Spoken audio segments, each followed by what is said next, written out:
Okay, we're back with some more practice.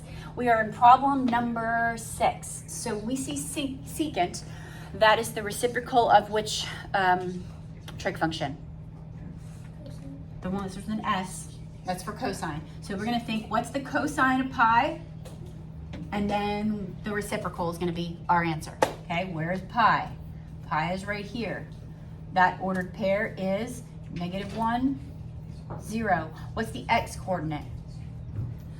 Miss Wise, would you like to have a cameo in my video? I would. This is gonna be great. I'm gonna get so many views. Hey, what are we learning today? Trig. Yes, we're doing some trig stuff. Do you have anything that you want to bring to me? Oh my gosh, you brought me a present. I did bring you a present. One you. that was on a lockdown browser, watched by me, and she didn't know where the hypotenuse was. Hey, Just thought you know. you're the best. I try my best. Yeah, I'm gonna add you into my thumbnail for my video too. Please do. I'm probably gonna get a lot of views because of it. Yeah. Right? Yeah. You guys would view. Yeah? Yeah? Yes. I already got 2 knots. That's more than nothing. I'll take it. Have a wonderful time. Thank you. Sine Thank you. 5 or 6, 1 half. All the time.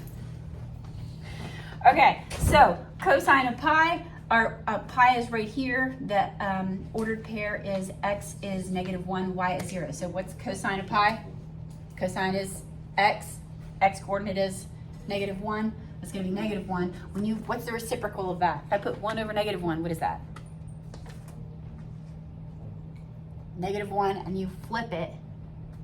This is -1 over 1. What's the reciprocal of that? 1. Yeah, because if you put 1 over it, you still have a negative.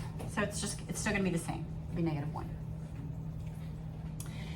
All right, let's go to, did I say I wanted to do number 8? Why not? We haven't done a fourth quadrant one. Okay, so where is 7 pi over 4? All the way around the entire circle, right, is 2 pi, and that's 8, if I'm counting in fourths, that's 8 pi over 4. So 7 pi over 4 is in the fourth quadrant, middle angle. So immediately we know it's a middle angle. What's the value from the middle angle from the first quadrant for cosine? It's the same as sine. Sine and cosine are the same. It's a middle angle. It's root 2 over 2. We are in the fourth quadrant. We still have a positive value because x coordinate in the quadrant 4 is still positive. So that's just going to be root 2 over 2. If we were looking for sine, a sine value for that angle, that would be negative because the y distance is going down. That would be negative. Let's go to secant of 2 pi over 3. First of all, where is 2 pi over 3? That's the tall angle in quadrant 2. Secant, we're thinking of immediately what the reciprocal of secant is. Which one? Cosine. So what's the cosine of this angle? We've already done it, I think. Right? Cosine of 2 pi over 3. That's x distance. We're going left. It's short, so that's going to be negative.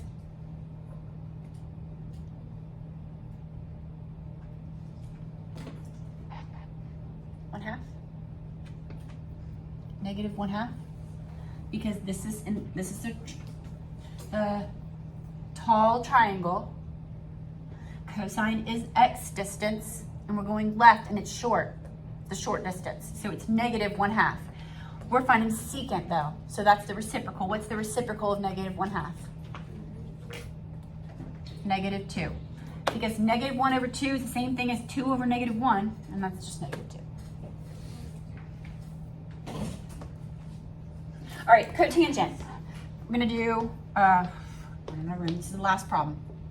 All right, 3 pi over 4. Where is 3 pi over 4? Here's 4 pi over 4. So 3 pi over 4 is in quadrant 2. So what's the tangent of 3 pi over 4? This is what you're thinking. Tangent of 3 pi over 4. It's a middle angle, so we know it's gonna be 1 or -1. Is the tangent positive or negative in this quadrant? Because the x values and the y values are different signs. So the tangent's going to be negative. So that's going to be a -1 for tangent. What's the reciprocal of -1? -1. That's what you're doing for these problems. You can do it, it just takes practice and it gets easier and it's faster.